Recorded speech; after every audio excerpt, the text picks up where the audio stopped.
Hello, and of course, thank you for watching. Okay, so this is for those who can and who want to do more. You have options in the description below. Pick the one that fits you best. I will always suggest the membership program because it is the easiest way to support the channel. But understand that by you watching from start to finish, interacting with the video, commenting, expressing your ideas, help my algorithm a ton. So don't minimize the essence of a viewership because it is quite necessary. Thank you. You know, I say it all the time. Life is extremely unfair, let alone extremely difficult. And that's why this story, which involves divorce and custody battle, I can't quite understand. Because as a parent, your kid should be the most important thing. But again, this is just a commentary. So if you are new here, I am Alistair Hanzekil, and this is just my point of view. Let's get started.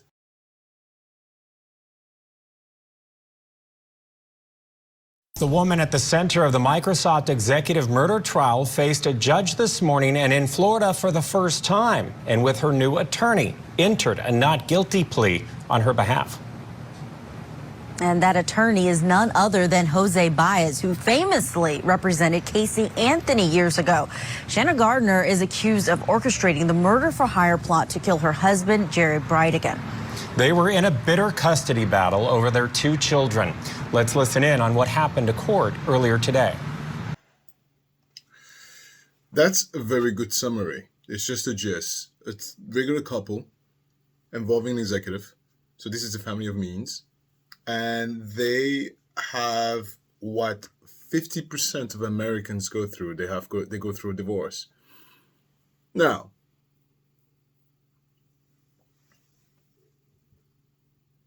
you heard what she's accused of. Murder for hire. Who in their right mind thinks in 2024 that you're just going to Google, how do I murder my spouse? Who do I hire? Where do I go to hire a killer to kill my spouse? Are you out of your mind?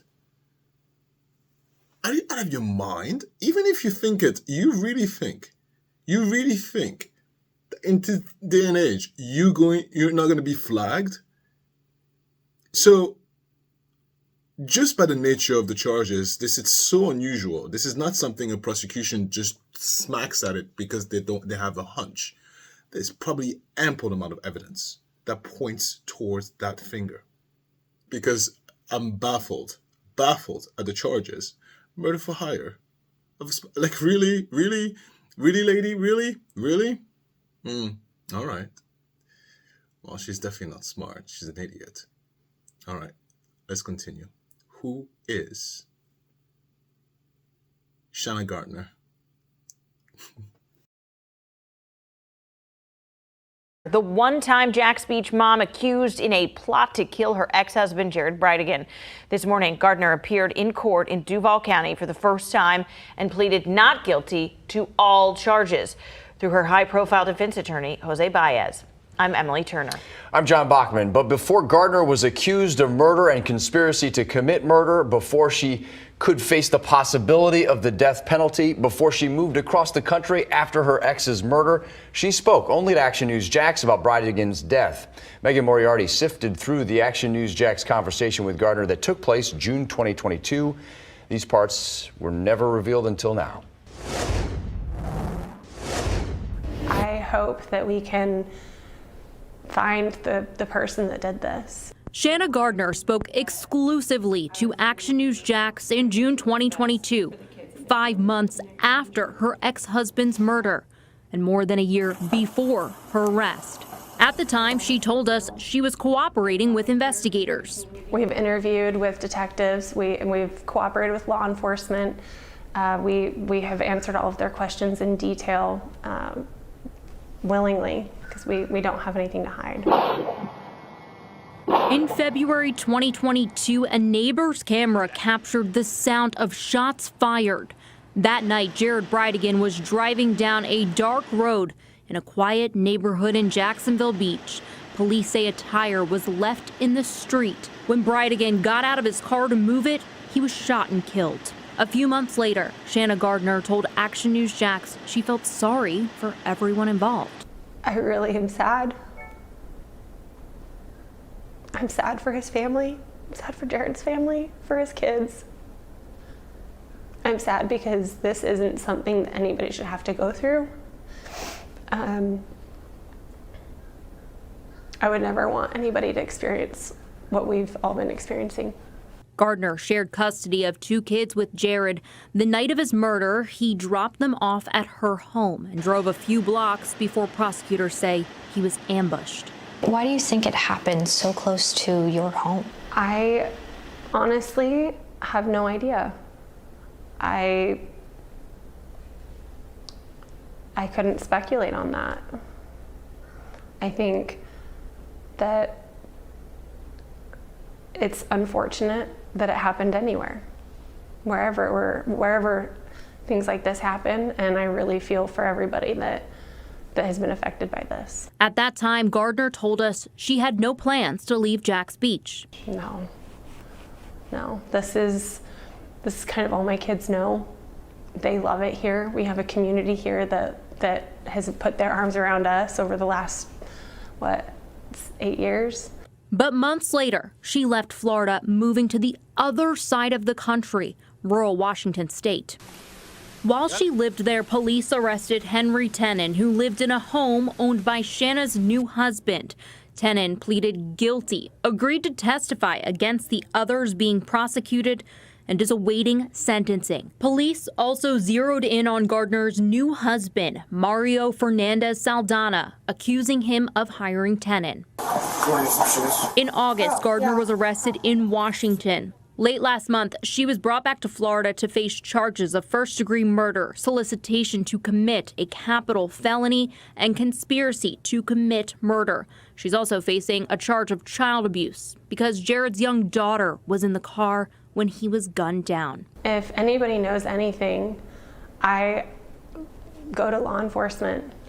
But in 2022, Shanna said she wanted justice for Jared, showing no signs that her own arrest, prosecution, and potential conviction could be a big part of ensuring that justice is served. Honestly, it makes me sad.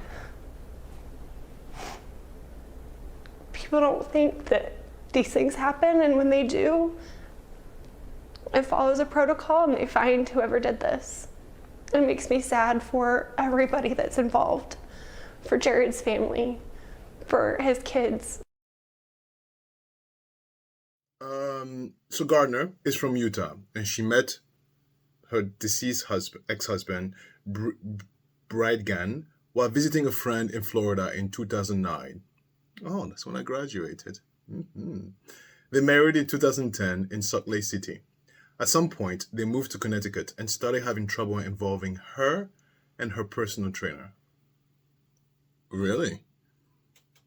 All right. According to Fox News, although she denied to the Times Union that she had an affair, she filed for divorce in February 2015 and sought primary custody of their twin children. Gardner accused Bridegan of disturbing and abusive behavior. Okay. Towards their children. Okay. And he accused her of spying on him and treating him in a disparaging manner in front of the children. Clearly, these two cannot get along. And obviously, these two are having serious marital issues shortly after getting married. Let's continue. One document states, the parenting plan is clearly an issue and the parents are unable to agree. That I agree. The disagreement of the parents at this point now extends well beyond mere time sharing and goes to issues of the mental health and well-being of the children. Absolutely. Have you been in the household where everybody's screaming all the time? It sucks, right? It sucks. Remember, best foot forward for your kids as best you can. Not everybody's perfect. So he continues. Another motion for relief states, the husband is a stay-at-home father while being a full-time student throughout the marriage. Oh, interesting. Completing his Bachelor of Arts degree and is presently engaged in an online Master of Arts program. The wife has provided a sole support to the family through regular and recurring gifts from her family to the parties, as well as from trust and other family-related funds. Interesting. The parties have regularly received a stipend from the wife's family exceeding $8,500 per month, which has enabled the husband to further his degree program. Okay, so she's obviously got money, and the family is subsidizing.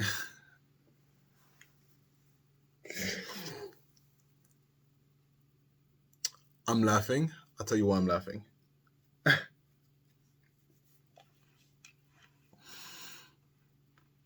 Inappropriate. I don't care how rich you are. I don't care how rich you are. If you don't have any money, you don't make a baby. If you can't afford a baby, you don't have a baby. Mom, Dad, can I borrow some money? Look, this is how I think. Let's continue. Gardner declined to comment on the details of the divorce with the Times Union, explaining that I don't see any good in airing our dirty laundry. Our relationship was pretty complicated and remained pretty complicated. Okay. Listen, she never loved that man. She never loved him. She never loved him. Never loved him. Let's look at her arrest video. Oh, Shana. Oh, Ollie's still here watching me. How amazing is that? Perfect. That means you like me enough. Very good. I like you too.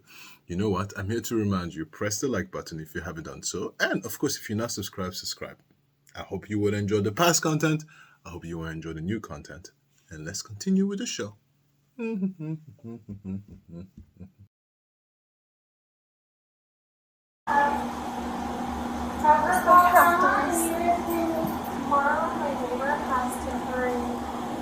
I'm here, Shanna. I'm outside. Oh, they're gonna call you. Wearing some shoes. Oh, yeah. And You want me to go get your shoes? I don't have shoes at all.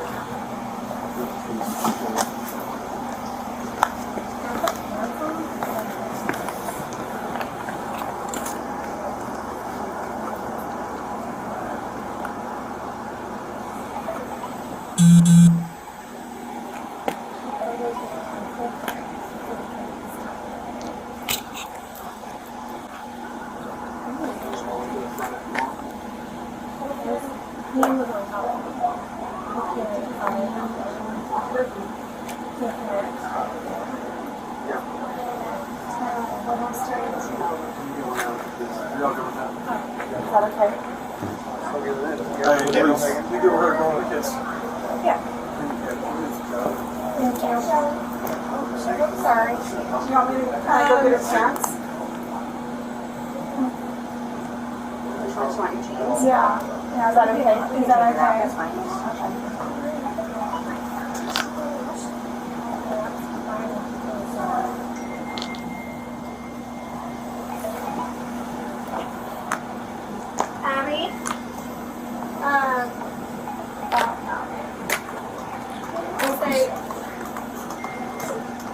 you have orders on the Instagram that is managing for you. You have orders to just have grandma help you get into. Where are your jeans, Mom? And over there.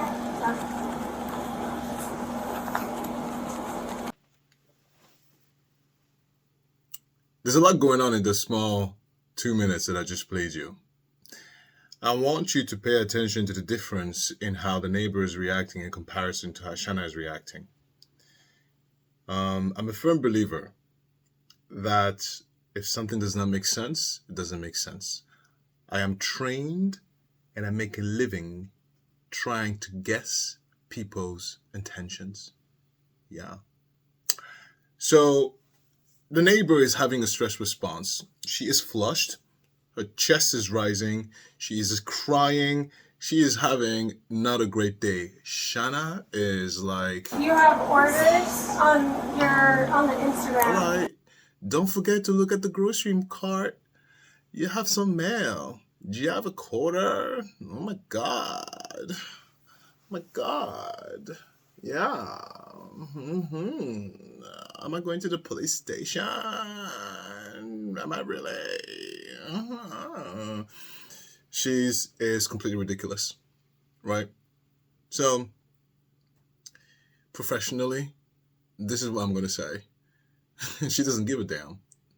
That is an educated guess. She doesn't quite care. Matter of fact, she expected it. That's why she's not shocked and surprised. She was expecting something like this. Yeah. Yeah. Let's continue.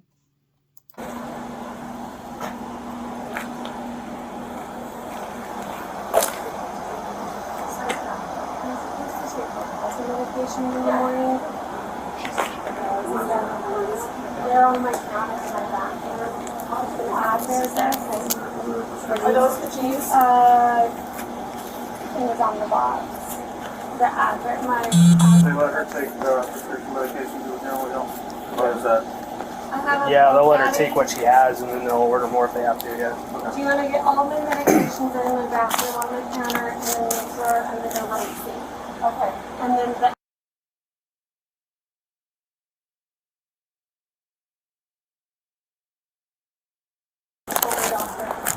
we'll just need to see like it's a valid. Well, the Advair is like a disc you inhale the ozone powder, and it doesn't have the prescription. The medical person that will evaluate.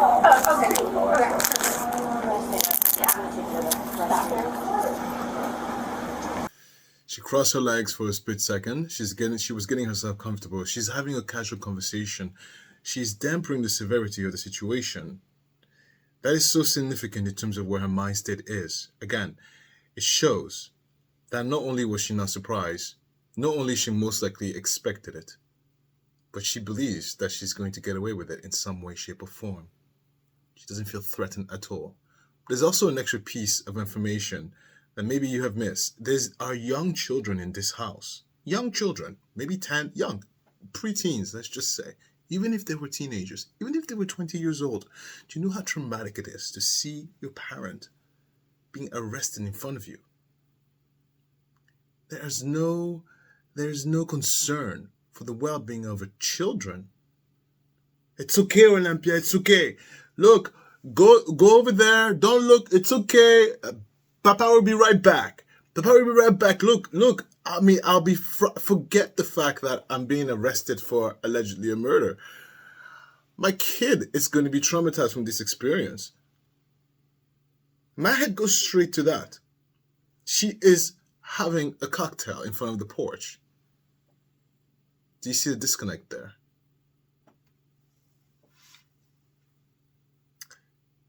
We've seen this before, haven't we? There's a very high, there's a smell of narcissism exuding from this Shana. Well, narcissists are idiots. So let's watch the idiot in action.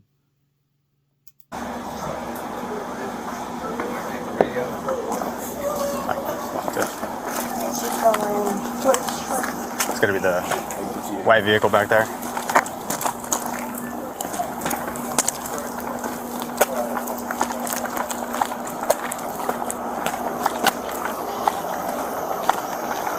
We'll go to the passenger side. Yep.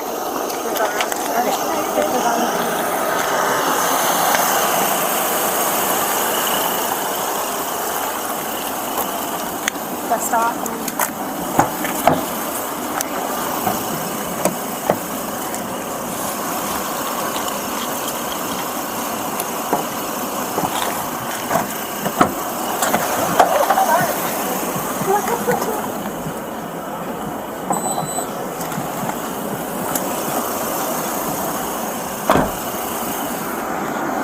Is that property? Medicine. Good? I'm good, thank you.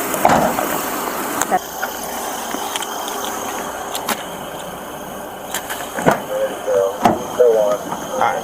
We're gonna bring you inside real quick. Get you out of the warm car, right?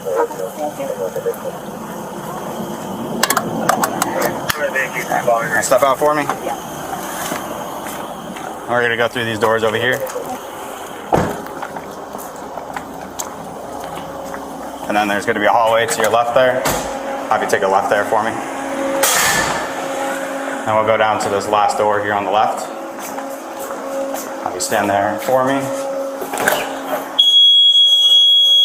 It's down, it's have you take a seat over here, and what I'll do, actually, if you want to face the wall for me.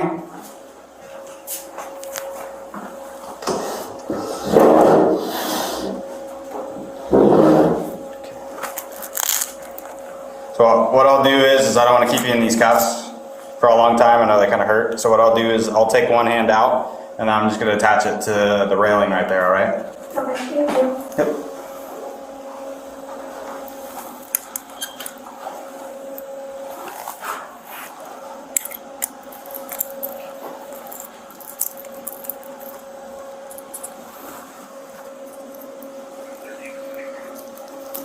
If you want to take the hand, place the top of your head for me.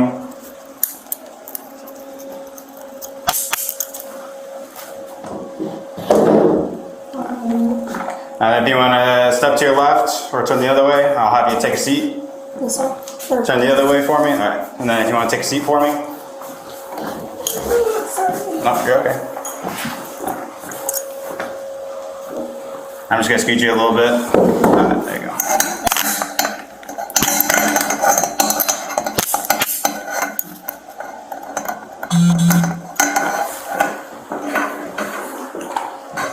And then the other officers will be in here shortly, all right? Thank you.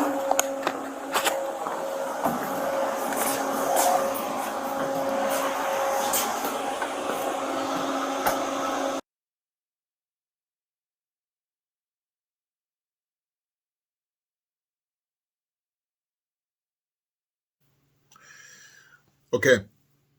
So the transition from her home to the police precinct was interesting. So I'm going to tell you what I saw. If you notice in terms of the pitch of her voice, it's very juvenile, it's very puerile. If you compare and contrast the way she was speaking on the first interview, on the first segment that I showed you, Interviewed with detectives. she's like a child. That is a stress response. She's making herself smaller and non-threatening to the police officers, or to whoever is in charge of authority there. But it's a very particular stress response. It's a charming stress response. It's something as of a trick. And it's something women use when faced against men. And so I say all this for what? I'll tell you. It means that there's an active role from her part in trying to attempt to sway, enchant, persuade whoever is in front of her. And again, the reason why I say narcissists are extremely dangerous is because this strategy in real life works. It does work. Anyway, let's continue. I still do have your medications with me. Okay. So those will be checked into the jail. Okay. Just want to have a seat for me.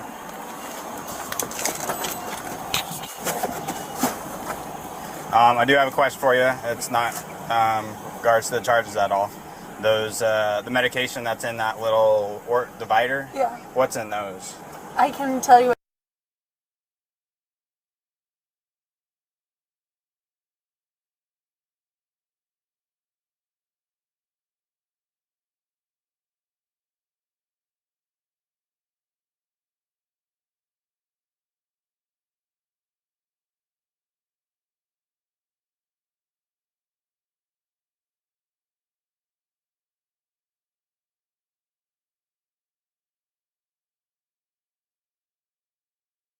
Just the reason I asked is because the jail might not take that divider. That's fine. I don't have know. enough in the bottles. Okay. I think there was only a day left, is what my mom said. Okay. And if you have them in the bottles, then Yeah. that's good. Yeah. I just saw that in there, and the jail is pretty picky on prescriptions Yeah. they'll take. No, I figured the divider my mom can come and get. Because yeah. And then I am just going to read you, just since I have you in my custody. I don't know what the detectives asked you. I'm just going to read you something.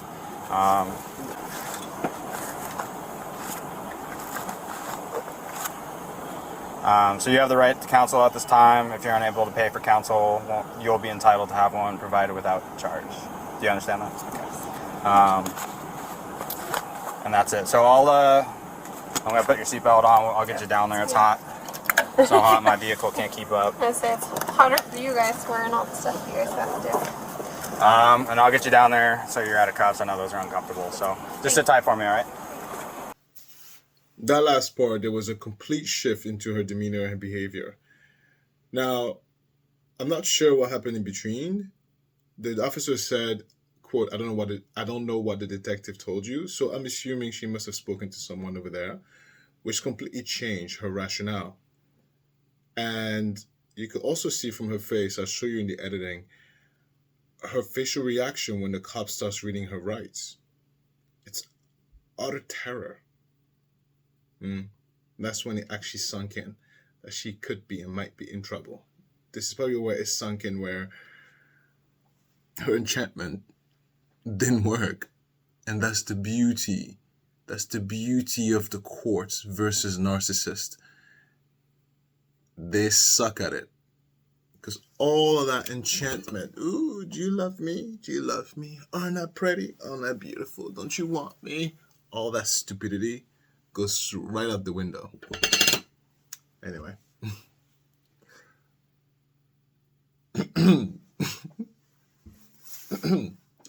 Next segment. News4JAX I-Team investigator Vic Michelucci sat down with Bridegan's brother and widow today as they reflect on this latest arrest. When did you begin suspecting Shanna was going to be arrested and charged for this? Jared was a very kind person. He did not have enemies. He wasn't involved in any shady things. You know, in Shanna's interview last year, she mentioned we ran in different circles, her and Jared. Yeah, you did. And he was in good company. Jared Bridegan's widow, Kirsten, has strong words for 36-year-old Shanna Gardner and Gardner's husband, 35-year-old Mario Fernandez. Both are now charged with first-degree murder, conspiracy to commit murder, and solicitation of murder. Brother Adam Bridegan is grateful for this development. I would just say that I feel right now a sense of relief, a small bit of peace, that the pain has transferred. The pain of not knowing and wondering if everyone would be, you know, put behind bars. That pain will now transition to, are we going to fully get justice? Is everything going to play out right? But we can't control that. Solicitation to commit first-degree murder. State Attorney Melissa Nelson, flanked by a team of detectives from Jacksonville Beach and the ATF, announced Gardner's arrest yesterday in Washington State. She moved there with the two children she shared with Bridegan after the killing. Body camera footage from the Orange County Sheriff's Office shows the March 16th arrest of Fernandez. He's calm and conversational with deputies as they take him to jail. Sir, one more question. Can I get in contact with my brother about my dogs? Where are your dogs? I have 3 dogs. They're at a townhouse, but I just need my brother to be able to take care of them. The first arrest came in February when police caught Henry Tenon, a man who rented a room from Fernandez. He has since pleaded guilty to second-degree murder, agreeing to cooperate against the co-defendants. Careful not to compromise the case, Bridegan's loved ones say they're not backing down in their push for justice. Justice in the legal system, for me, looks like the harshest punishment available. You know, they took a life of a father, of a loving husband. They took a father away from 4 children, a son away from parents, a brother away from siblings, an uncle. They took a lot. And so for them, the least that I expect to happen is that their life is now spent behind bars, where they can think about everything that they've done to our family, our friends, and the children. I did reach out to Gardner's attorney. He told me yesterday that he had no comment about the pending case. Have also spoken with the attorney for Fernandez in the past. He says he's going to let the facts play out in the courtroom, not in the public. Well, so not only was Shanna not thinking about her kids when she went along with this plan, she was too stupid to understand one important thing. And to anybody who has the idiocy to go ahead and do a hire for murder plot, all it takes is a little bit of money and get the killer to sing like a canary. Are you insane? This is not the 1920s. That's not the 1900s. They're going to find someone and it's going to lead right back to you. I can't even understand how even the idea crosses someone's mind, let alone a mother. I can't even compute that. Hey, look, Shanna, look what you did. You're not only a horrible mom. Forget about the kids with the kids of an ex-husband with his new wife. The kids they share together is deprived of their father. The kids they share together are not going to be traumatized because of your arrest and the knowledge that my mother murdered my dad. You have no idea how much generational trauma that can cause. And that's why I can't understand. That's why I can't understand. I'm a parent. Let me tell you something. I say to this, anybody who wants to listen, I don't move through my life without thinking, how does that affect my kid? I don't. And I like to think every parent are like that. But clearly, some of them are not. It's quite fascinating to me, like bunkers, you know? I don't know what to say. And both of these idiots are smiling and laughing and having a good conversation with the police and the cops. It makes absolutely no sense. They're completely ridiculous. Well, oh, Shanna. Next segment. Now listen to what the prosecution says. The state of Florida, by and through the undersigned assistant state attorney, does hereby give notice to the defendant in this case, pursuant to Florida statute 78204B, that the state of Florida intends to seek the death penalty for the first degree murder charged in the indictment. Do you have an idea of the number of witnesses? Over 100.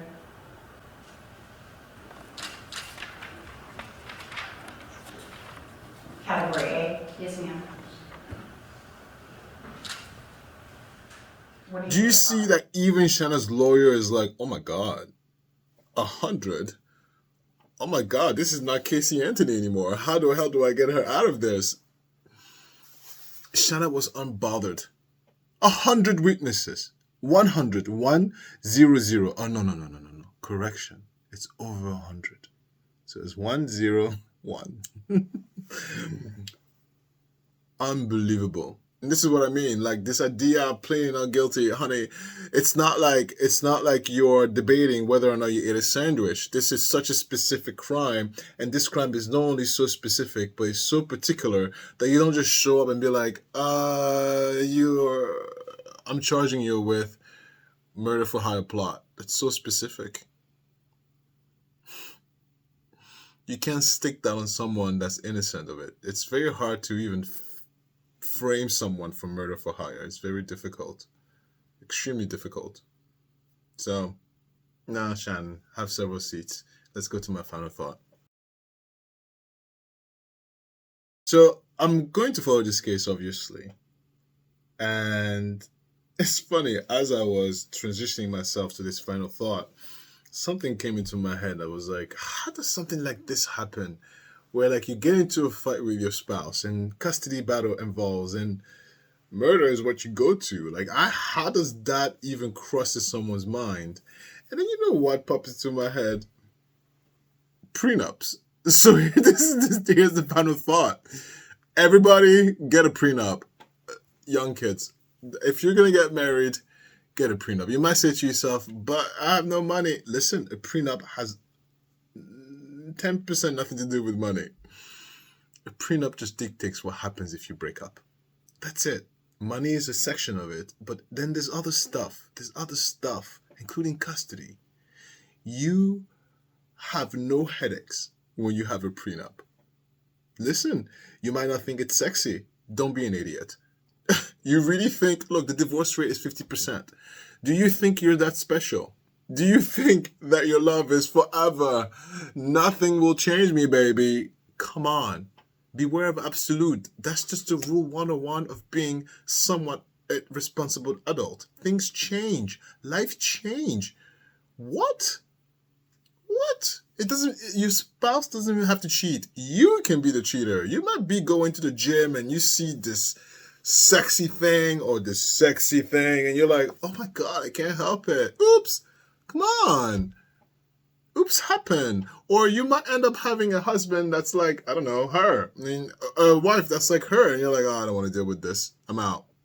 Or you could just grow apart. Simple as that. Common sense. Sometimes I'm like, no, I really do think that, I think the fact that I've gone through severe trauma as a kid has really made me so self-sufficient that it's very hard to con me. I really believe that because my first rule of anything is I rely on me and me alone. Everything else is just extra. If I can't secure myself, if I can't do it by myself, then I'm not interested. Yeah. I don't rely on anybody. Oof. Sorry. I can stand on my own 2 feet at all times. Sorry, Chris. So that's my final thought. It's so stupid. Let's go to my Let's Talk. Welcome to my Let's Talk. This is a space where I take off my jacket, get myself more comfortable, I speak to you about anything and everything. And if you got to this point, thank you a ton. Remember, press like. If you have done so, subscribe.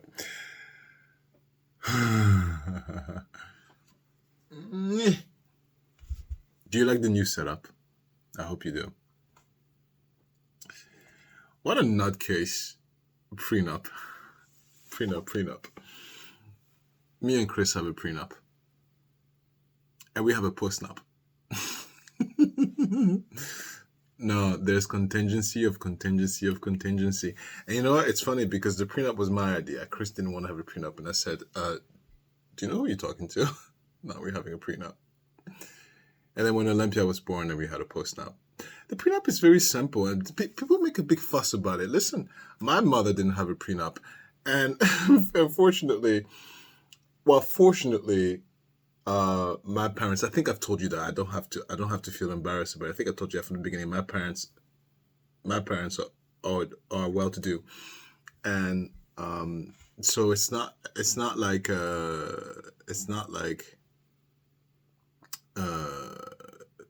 you know, them not having a prenup. And my mom and my father have very similar careers and they have a very similar income.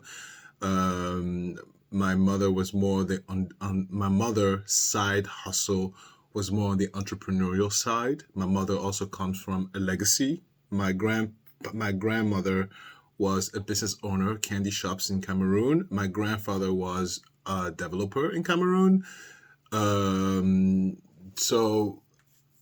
But my grandparents put all of those assets into a trust, so my father didn't have access to that anyway. But my mom is a self-made woman anyway, right? And so she taught me really the main things about money. It came from her. And I remember even when we were kids, she's like, she would tell my sisters that a lot. She would tell a lot. You know, you got a prenup. Don't even play with me. You got a prenup. And actually, one of my sister was like, no, mother, no. My mom doesn't play. So my mom said, if you don't get a prenup, I don't feel weird telling you this at all. I think I've mentioned to you very, very early on when we were going through the Derek Brooks situation that the reason why my father the reason my father is more dangerous than Derek Brooks because my father has means. And he's very smart. I hate to say it, my dad is very, very, very smart, which makes him absolutely deadly. He's a smart man with means.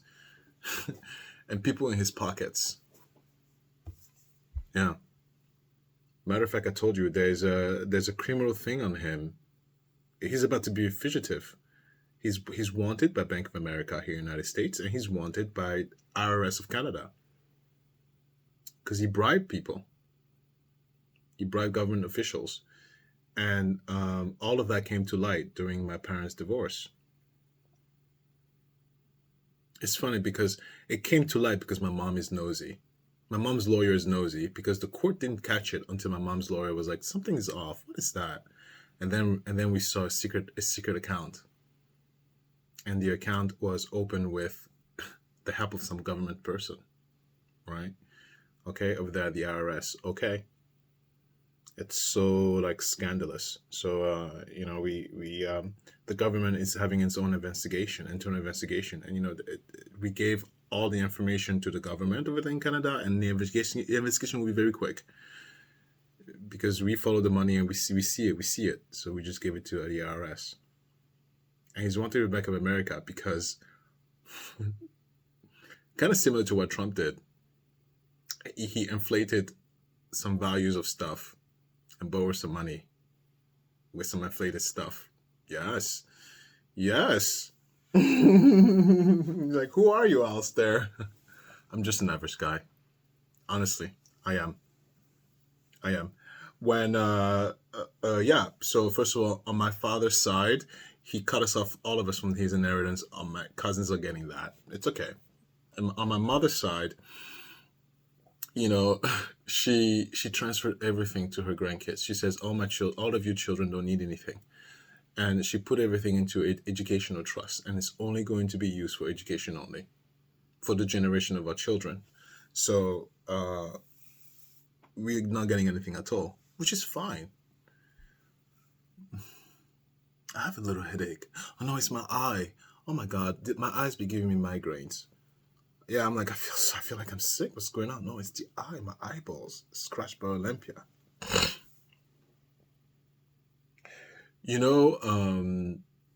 Let's speak more about money. One of the things that I love to talk about money. I'm not a financial expert, but I have this weird obsession and interest in the stock market. I have an interest in investing, like I do. And my niece-in-law, Christopher's niece, is at that age where she's asking a lot of questions, and they are at that age where, first of all, she thinks money grows on trees. All right, so she flicks her hair. She's so pretty. Oh my God, I hate her. She's so pretty. She flicks her hair. She's dating. I'm like, oh my God, Chris, the boys are loving it. She's dating. Go, Ashley, go. Yeah, she's dating. She's in college. Of course she's dating. She's a pretty girl. You think those boys in college are not gonna say, "What's up, baby"? Yeah, of course they are. They're gonna line up. She's Egyptian and Italian, Ashley. Anyway, but no, because you have to teach them value. So no, she has to get a job. She has 2 jobs to sustain her life. She's like, she's acting very spoiled bratish. I said, I don't know who you're talking to. I don't know who you think this is. That's not how life works. So she's working very hard and she's learning the hard way. Perfect. Definitely not subsidizing this idiot of Shanna. $8,500 a month of money from the parents. No. We're not spoiling anybody like that. Money don't grow on trees. You know how much I have to do for that? Get out of here with that mess. No. Oh, and then my nephew-in-law. This is so funny. You know what's so interesting with my niece and nephews? So I have my own nephew, the son of my brother. I have Ashley, Christopher's niece. I have Josh, Christopher's nephew. The hormones are kicking in. It's so weird. They're no longer babies. The hormones are kicked in. Josh and my nephew, Jaden, their muscles are coming out and they're getting really tall. And I'm sitting there like, what? What happened? What is going on, Christopher? What's going on? Ashley with her long hair and her hips and her high heels and her boobs. I mean, they look like, it's insane how they don't look like kids anymore. And it's so disturbing to me because I see them as babies. I see them as my babies, and they have no interest in us whatsoever. They're like, please leave me alone. I'm going to go to my friends. I'm like, no, what happened? Let's read a book. Let's talk about life. They don't. No, they want to go out to the club. Josh is all about the girls. Oh my God, he's all about the girls. Girls, run, run, run. Josh is here. Josh love girls. And I had to be like, you understand that you can get someone pregnant, right? You better wear a condom. Please. I tell them, oh yeah, no, you have to have that talk. I said, Josh, you bring a girl pregnant, I'm murdering you. Allegedly. I'm definitely gonna yell and shout. I'll be so mad at you, Josh, if a girl is pregnant, so you better wear a condom. I said the same thing to Ashley, by the way. And also to my nephew. Yeah, also to my nephew. He's a soccer player, and I went to see him at school, and it's you know, the girls are looking. Hi, Jaden. The girls are looking. You could see. Oh my God. And they're just enamored. They love girls. And I was like, I don't think I was that enamored when I was a teenager. I think, you know, like I was 30, but I don't think I was that like, ooh, are we that easy? Are men that stupidly easy? We cannot be that easy. No way. No way. It's like, what? Just one peep and they fall in line. I'm like, how are you so enchanted? It's just a girl. Yeah, even with the boys, I wasn't even that enchantable. I was like, I wasn't that enchantable. I don't understand how you just blindly just collapse into someone's arms. What I'm talking so much shit, you know that? Because Christopher had me at hello. I told you, right? I told you how we met. Oh my God. I'm talking so much shit because I was like, wow. I'll say it again because I can't get that out of my head. When I first met Christopher, I bumped into him, but when I met him, when I sat down and I looked into his face, oh my God, he had that Italian nose. Had a big noggin. Big lips. And the biggest eyelashes. I was just staring at his face. I was staring at his face. He was wearing shorts and a yellow shirt and some white bands, like bands. He was so polite. I've never met someone who was so polite. It's like, hello. No, oh, that's polite. You have me hello? No, I'm playing. I'm being so stupid. I'm not that easy. I wasn't that easy. No, but polite in the sense that, I mean, such a, I don't know how to say that, gentleman, no, but considerate. Even the way he was speaking, he was making sure that it is like it's what I wanted. I'm not comfortable. Is that what I need? Whatever you want. He was willing to just curb, to adjust and to what I wanted. But he was very polite. I'll never forget that first pseudo date. And we talked all night. We drank because I got the free drinks. Yeah. And I was getting free drinks. We were in the corner drinking. Of course, we were making out like crazy. Please. Oh, please. A test drive before I marry her. You mind? Oh, wait till we get married. That's for the idiots. No. I need to try it out before I decide. No. Yeah. You know what makes me, well, you know what I think about when I go into this thing in my memory bank? We were young. We were, I would say mid-20s. So it was, our careers were starting to pick up steam. So our free time was no longer, we didn't have that much free time anymore. It was kind of the cusp of like, I'm busy, but I'm busy. I want to hang out, but I want to hang out. Like you were sort of getting older. And when I look back at those moments and when I reminisce of these moments, and I tease Christopher all the time, like, you were so enamored with my beauty. Anyway, I'm being an idiot, and he always laughed. But when I talk about these moments with Chris, I say, like, it's because I remember that feeling so vividly, like the emotion of that day that particular day when we actually sat down and talked. I was completely enamored. I remember that feeling, and I was like, it's insane, because I don't think I could ever feel that with somebody else ever again. I mean, look, God forbid we get divorced, but like it's like I don't know how to describe it. And then as we're getting older, because we are getting older, please, we are getting older. As we're getting older, I mean, we still have our faculties, and we don't have aches and pains, but eventually there'll be a time when we're 90, 95, where I will need a cane, maybe a wheelchair. I wonder if those feelings would change. I wonder how because those reminiscing moments is like, literally, it's like, it's my treasure.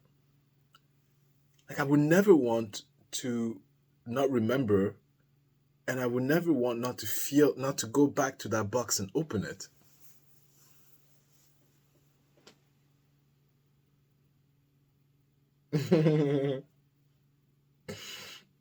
And then we went home, and when I arrived home, I texted him with a flip phone, "I'm home."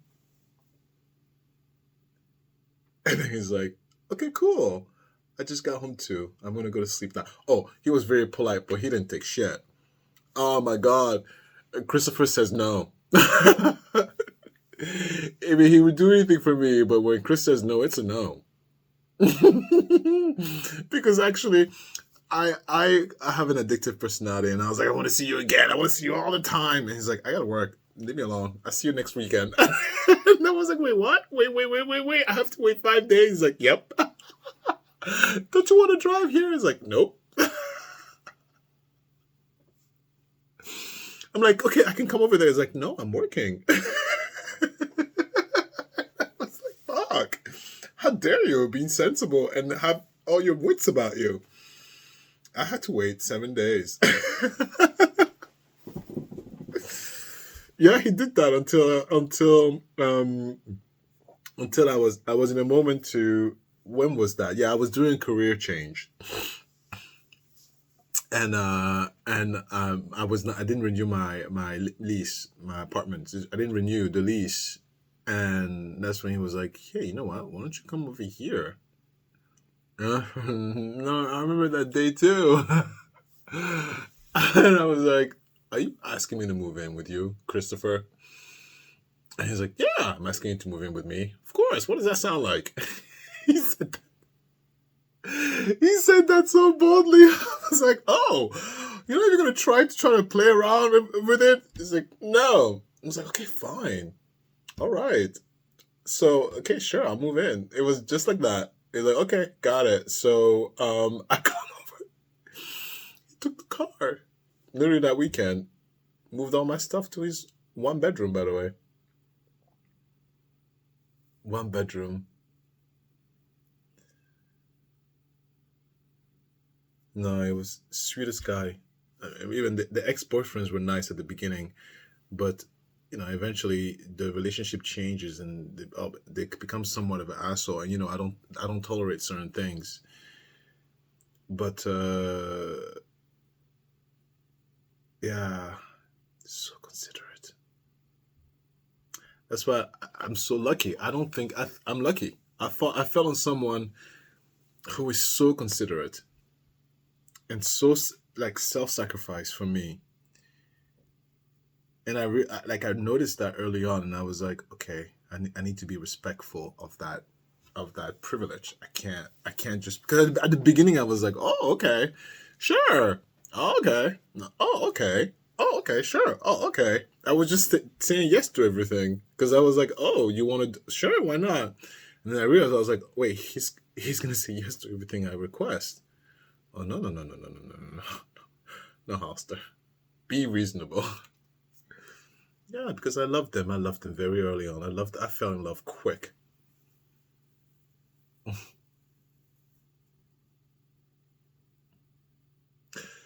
Anyway, it's late. I do have to go. It is 11 p.m. Kind of late and dark. Thank you for watching. I'll see you next time. Goodbye.